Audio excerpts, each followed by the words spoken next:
السلام علیکم ورحمۃ اللہ وبرکاتہ۔ بسم اللہ الرحمن الرحیم۔ صفحہ نمبر 21۔ فصل بدا کی نوع را معنی دیگر است کیارا نوع اضافی خوانند او ماہیت است کی جنس مقول شود بروے و بر ماہیت دیگر در جواب ما ہوا چو انسان کی مقول شود بروے و برفرس حیوان در جواب ما ہوا۔ بدا کی آپ جان لیں کہ نوع کا ایک دوسرا معنی ہے کیارا نوع اضافی خوانند کہ اسے نوع اضافی کہتے ہیں۔ و ماہیت است کی جنس مقول شود بروے و بر ماہیت دیگر، ماہیت کا معنی حقیقت، اور وہ ایسی حقیقت ہے کہ اس پر اور دوسری حقیقت پر ما ہوا کے جواب میں جنس بولی جائے چو انسان، جیسے انسان کی مقول شود بروے و بر فرس حیوان کہ اس پر اور فرس پر ما ہوا کے جواب میں حیوان بولا جاتا ہے۔ اسے سمجھیں۔ اس سے پہلے آپ نے نوع حقیقی کے بارے میں پڑھا کہ نوع حقیقی وہ کلی ہے جو کثیرین متفقین بالحقائق پر ما ہوا کے جواب میں بولی جاتی ہے۔ جیسے انسان یہ نوع حقیقی ہے کیونکہ جب ہم زید، عمرو، بکر، خالد وغیرہ جن کی حقیقتیں متفق ہیں ان کے بارے میں ما ہوا کے ذریعے سوال کرتے ہیں تو جواب میں انسان آتا ہے۔ مثلا کہتے ہیں زید و بکر و خالد ما ہم، تو جواب آتا ہے انسان۔ تو دیکھیے یہاں متفق حقیقت والی چیزوں کے بارے میں ہم نے ما ہوا کے ذریعے سوال کیا تو جواب انسان آیا، لہذا معلوم ہوا کہ انسان نوع حقیقی ہے۔ اب اس فصل میں نوع کی ایک دوسری قسم بیان کی جا رہی ہے۔ نوع کا ایک اور معنی ہوتا ہے جسے نوع اضافی کہتے ہیں۔ نوع اضافی ہر اس حقیقت اور ماہیت کو کہتے ہیں کہ جب اسے دوسری حقیقت کے ساتھ ملا کر آپ ما ہوا کے ذریعے سوال کریں تو جواب میں جنس آئے۔ یعنی اگر کسی حقیقت کے بارے میں آپ کو یہ معلوم کرنا ہے کہ یہ حقیقت نوع اضافی ہے یا نہیں تو اسے دوسری حقیقت کے ساتھ ملا کر ما ہوا کے ذریعے سوال کریں۔ اگر جواب میں جنس آ رہی ہے تو وہ حقیقت نوع اضافی ہوگی ورنہ نہیں ہوگی۔ مثلا ہمیں انسان کے بارے میں معلوم کرنا ہے کہ انسان یہ نوع اضافی ہے یا نہیں۔ انسان نوع حقیقی تو ہے یہ اوپر بتایا میں نے، اب یہ معلوم کرنا ہے کہ یہ نوع اضافی ہے یا نہیں، تو ہم اس کے ساتھ ایک کسی بھی دوسری حقیقت کو ملا کر ما ہوا کے ذریعے سوال کریں گے۔ اگر جواب میں جنس ہے تب تو انسان نوع اضافی بھی ہے، اور اگر جواب میں جنس نہیں آ رہی ہے تو یہ نوع اضافی نہیں ہے۔ اب دیکھیے ملائیں، انسان کے ساتھ مثلا فرس کو ملا لیں اور کہیں الانسان والفرس ما ہما، جواب کیا ہوگا؟ اس کا جواب ہوگا حیوان۔ تو دیکھیے انسان کو جب ہم نے دوسری ماہیت کے ساتھ ملا کر ما ہما کے ذریعے سوال کیا تو جواب حیوان آیا، اور حیوان جنس ہے، لہذا معلوم ہوا کہ انسان یہ نوع اضافی ہے، کیونکہ نوع اضافی اس ماہیت کو کہتے ہیں کہ جب اسے دوسری ماہیت کے ساتھ ملا کر ما ہوا کے ذریعے سوال کیا جائے تو جواب میں جنس واقع ہو۔ اسی طرح سے مثلا ہمیں معلوم کرنا ہے کہ حیوان یہ نوع اضافی ہے یا نہیں، تو اب اسے دوسری حقیقت کے ساتھ ہم ملائیں گے اور ما ہما کے ذریعے سوال کر لیں گے۔ اگر جواب میں جنس آ رہی ہے تو اس کا مطلب یہ ہوا کہ حیوان نوع اضافی ہے ورنہ نوع اضافی نہیں ہے۔ اب دیکھیے حیوان کو ملائیے دوسری حقیقت کے ساتھ، الحیوان والشجر ما ہما، الحیوان والشجر ما ہما، حیوان اور شجر کیا ہیں؟ تو جواب آئے گا الجسم النامی، یہ جسم نامی ہے۔ تو دیکھیے جسم نامی جنس ہے، تو جواب میں جنس آئی، لہذا معلوم ہوا کہ حیوان بھی نوع اضافی ہے۔ اسی طرح سے ہمیں شجر کے بارے میں معلوم کرنا ہے کہ شجر یہ نوع اضافی ہے یا نہیں، تو اب اسے کسی بھی حقیقت کے ساتھ ملائیں گے اور ما ہما کے ذریعے سوال کر لیں گے۔ اگر جواب میں جنس آ رہا ہے تو اس کا مطلب ہوا کہ شجر یہ نوع اضافی ہے، ورنہ نہیں۔ الشجر والحجر ما ہما، کیا جواب آیا؟ اس کا جواب آئے گا الجسم المطلق، اور جسم مطلق بھی جنس ہے، لہذا معلوم ہوا کہ شجر یہ جسم نامی ہے۔ تو کسی بھی حقیقت کے بارے میں اگر ہمیں معلوم کرنا ہے کہ یہ نوع اضافی ہے یا نہیں، تو اسے دوسری حقیقت کے ساتھ ملائیں گے اور ما ہما کے ذریعے سوال کر لیں گے۔ اگر جواب میں جنس آئے تو اس کا مطلب نوع اضافی ہے، ورنہ نہیں۔ دیکھیے، اس کو جس حقیقت کے ساتھ ملا کر سوال کریں گے وہ حقیقت بھی نوع اضافی ہوگی۔ مثلا ہم نے انسان کو فرس کے ساتھ ملا کر سوال کیا تھا تو جواب میں حیوان آیا تھا، تو ہم سمجھ گئے تھے کہ انسان یہ نوع اضافی ہے۔ تو جس کے ساتھ ملایا تھا یعنی فرس، وہ بھی نوع اضافی ہوگا۔ تو اس سے پتہ چل جائے گا ہمیں کہ دونوں نوع اضافی ہیں۔ آج اتنا ہی سبق رہنے دیں، اور کل انشاءاللہ تعالی یہ بتایا جائے گا کہ ایسا ہو سکتا ہے کہ نوع حقیقی یہ نوع اضافی ہو، یعنی ایک ہی چیز نوع اضافی بھی ہو اور نوع حقیقی بھی ہو، اور ایسا بھی ہو سکتا ہے کہ صرف نوع اضافی ہو، نوع حقیقی نہ ہو۔ اس کی تفصیل کر کے سبق میں آئے گی، یا تو آج ہی پڑھ لیجیے۔ دیکھیے، ایسا ہو سکتا ہے کہ کوئی ایک چیز نوع اضافی بھی ہو اور نوع حقیقی بھی ہو، جیسے انسان یہ نوع حقیقی بھی ہے۔ میں نے بتایا ہے اوپر ابھی کہ انسان یہ کثیرین متفقین بالحقائق کے جواب میں واقع ہوتی ہے۔ زیدن و بکرن و عمرن ماہم، تو جواب آتا ہے انسان۔ تو پتہ چلا انسان نوع حقیقی ہے، اور یہ نوع اضافی بھی ہے، کیونکہ جب ہم اسے دوسری ماہیت کے ساتھ ملا کر ما ہما کے ذریعے سوال کرتے ہیں تو جواب میں جنس واقع ہوتی ہے۔ جیسے کہتے ہیں الانسان والفرس ما ہما، تو جواب آتا ہے حیوان۔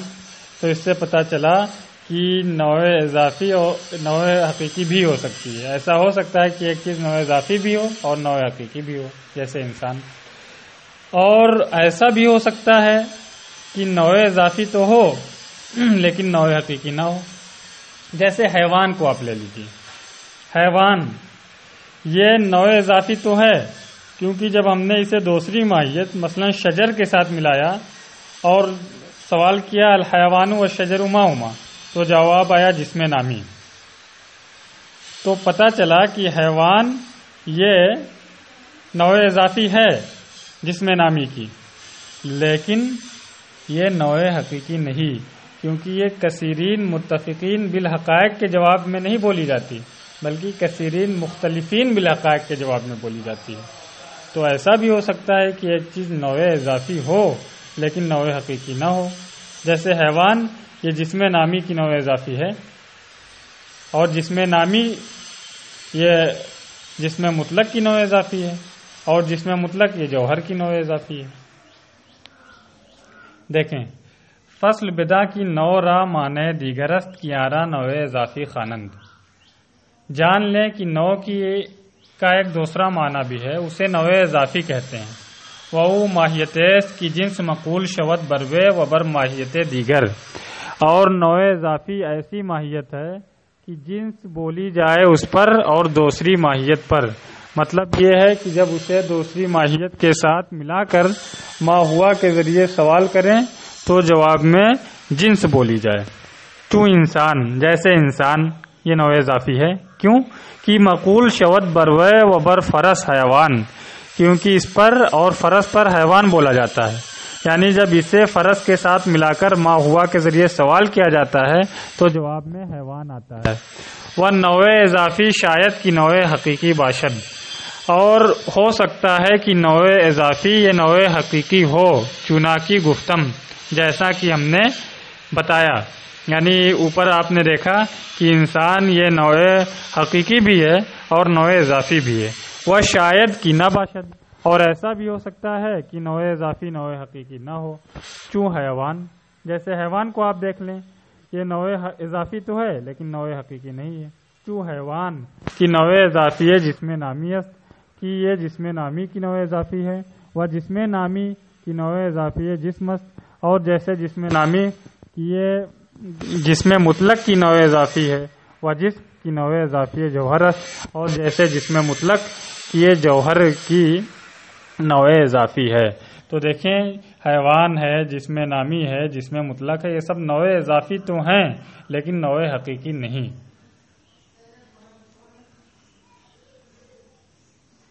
اس سے پہلے یہ پڑھ لیا ہے کہ کلی کبھی اپنے افراد کی تمام حقیقت ہوتی ہے، کبھی افراد کی حقیقت کا جز ہوتی ہے، کبھی افراد کی حقیقت سے خارج ہوتی ہے. اگر کلی اپنے افراد کی تمام حقیقت ہو تو اسے نوع کہتے ہیں، جیسے انسان. اور اگر کلی اپنے افراد کی تمام حقیقت نہیں بلکہ افراد کی حقیقت کا جز ہے تو اس کی دو صورتیں ہیں. یا تو وہ چند حقیقتوں کے درمیان تمام مشترک ہوگی یا تمام مشترک نہیں ہوگی. اگر وہ کلی جو اپنے افراد کی حقیقت کا جز ہے چند حقیقتوں کے درمیان تمام مشترک ہو تو اسے جنس کہتے ہیں، اور اگر تمام مشترک نہ ہو تو اسے فصل کہتے ہیں. اب یہاں سے اس کلی کا بیان ہے جو اپنے افراد کی حقیقت سے خارج ہو. ایسی کلی کی دو قسمیں ہیں: جو کلی اپنے افراد کی حقیقت سے خارج ہو اور ایک ہی حقیقت کے ساتھ خاص ہو، چند حقیقتوں کے درمیان مشترک نہ ہو تو اسے خاصہ کہتے ہیں. جو کلی اپنے افراد کی حقیقت سے خارج ہو اور ایک ہی حقیقت کے ساتھ خاص ہو، چند حقیقتوں کے درمیان مشترک نہ ہو تو اسے خاصہ کہتے ہیں. جیسے دیکھیں، کاتب یہ ایک کلی ہے کیونکہ یہ کثیرین پر صادق آتی ہے. جتنے بھی انسان ہیں سب پر کاتب صادق آتا ہے. تو کاتب یہ ایک کلی ہے اور اس کے افراد ہیں زید، عمرو، بکر، خالد وغیرہ، اور افراد کی حقیقت ہے حیوان ناطق. تو کاتب ایسی کلی ہے جو اپنے افراد کی حقیقت یعنی حیوان ناطق سے خارج ہے اور ایک ہی حقیقت کے ساتھ خاص ہے. یہ صرف انسان ہی کی حقیقت کے ساتھ کاتب ہونا خاص ہے، کسی اور حقیقت کے ساتھ کتابت نہیں پائی جاتی، نہ تو گھوڑے کے ساتھ، نہ گدھے کے ساتھ، نہ بیل کے ساتھ، نہ شجر کے ساتھ، نہ حجر کے ساتھ. تو دیکھیے، کاتب یہ ایسی کلی ہے جو اپنے افراد کی حقیقت سے خارج ہے اور ایک ہی حقیقت کے ساتھ خاص ہے، اسے خاصہ کہتے ہیں. اور اس کی دوسری مثال لیں، جیسے ضاحک کا معنی ہنسنے والا. ضاحک یہ ایسی کلی ہے جو اپنے افراد کی حقیقت سے خارج ہے اور ایک حقیقت کے ساتھ خاص ہے. دیکھیے، ضاحک کے افراد ہیں زید، عمرو، بکر، خالد وغیرہ، اور ان کی حقیقت حیوان ناطق. تو ضاحک یہ اپنے افراد کی حقیقت یعنی حیوان ناطق سے خارج ہے اور ایک ہی حقیقت یعنی انسان کے ساتھ خاص ہے. انسان کے علاوہ کوئی اور ضاحک نہیں ہوتا، تو یہ بھی خاصہ ہوا. اسی کو مصنف فرماتے ہیں: اما آ کلی کی از حقیقت افراد خارج است اگر مخصوص بیق حقیقت باشد آرا خاصہ خوانند. اور وہ کلی جو افراد کی حقیقت سے خارج ہو اگر ایک حقیقت کے ساتھ خاص ہو تو اسے خاصہ کہتے ہیں. و او حقیقت را تمیز کند از غیر تمیز عرضی. اور یہ حقیقت کو غیر سے عرضی طور پر ممتاز کرتی ہے. آپ نے فصل کے تعلق سے پڑھا تھا کہ فصل یہ حقیقت کو غیر سے ذاتی طور پہ ممتاز کرتی ہے۔ ذاتی طور پر ممتاز کرنے اور عرضی طور پر ممتاز کرنے کا کیا مطلب ہے؟ ذاتی طور پر ممتاز کرنے کا مطلب یہ ہے کہ وہ اس حقیقت کا جز ہے۔ ذاتی کا معنی ہوتا ہے جز ہونا، وہ اس حقیقت کا جز ہے اور ساتھ ہی ساتھ وہ اس حقیقت کو غیر سے ممتاز کر رہا ہے۔ جیسے دیکھیے ناطق، یہ انسان کی حقیقت کا جز ہے اور انسان کی حقیقت کو غیر سے ممتاز کر رہا ہے۔ تو یہاں پہ ناطق جو انسان کو غیر سے ممتاز کر رہا ہے، یہ ذاتی طور پر ممتاز کر رہا ہے۔